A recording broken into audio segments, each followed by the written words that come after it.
Hey guys, this is Gary Gomez. I wanted to give a little tutorial on how to make selective perspective adjustments to your images. Sometimes when you're shooting with a wide-angle lens, the lens kind of distorts the image just a little bit, stretching it out, especially near the edges, and that can give a really unpleasing appearance.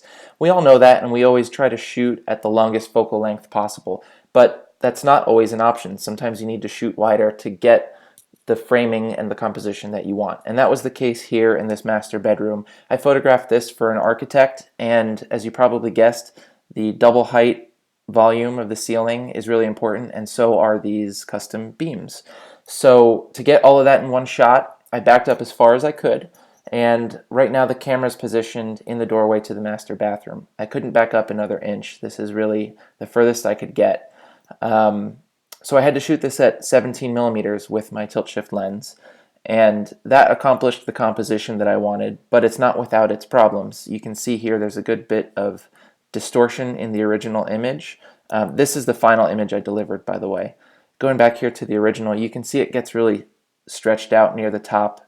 These beams are parallel to one another in real life, but they don't really look parallel in the photo, and the floor is kind of sloping down underneath the camera a little bit. The camera height is where it had to be. If I went any higher, it would make this distortion worse. If I went any lower, we would lose this end table here and the lamp would just be floating. So this is kind of where I settled for my composition, and then I did some perspective correction adjustments to sort of reduce the effects of that wide angle distortion. So we'll jump into Photoshop and I'll show you how I did that. This is the original unedited image, and I'll make a copy of that with pressing Command J or Control J if you're on a PC.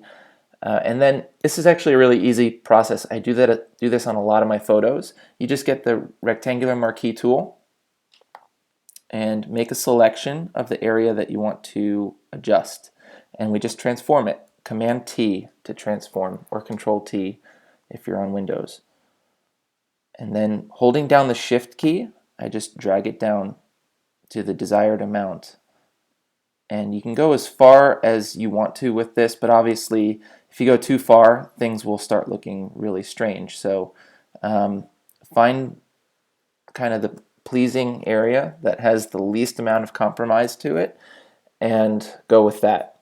And that's already a pretty dramatic improvement, but we'll also do it on the floor. And if I go through the bed here, it's going to take care of all of these items that are kind of sloping down toward the camera, and we'll fix that. So again, Command T to transform, hold down the Shift key and move it upward to compress it a little bit. We'll go just a little bit more, it's probably too much. Right there looks all right to me.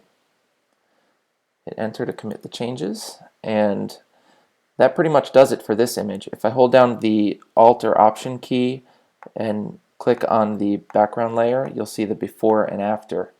Pretty big difference. We haven't cropped the photo, we haven't lost any of the information that we need, we've just made it look a little more true to life. And I think this is probably closer to what you would see if this had been shot with a 24mm lens, which of course wasn't possible in this particular case, otherwise I would have, but it gives the same aesthetic or a similar aesthetic to the 24mm lens. So again, before and after, pretty quick adjustment. I do this on a lot of my photos and I find it really helps a lot. Hopefully this helps you too.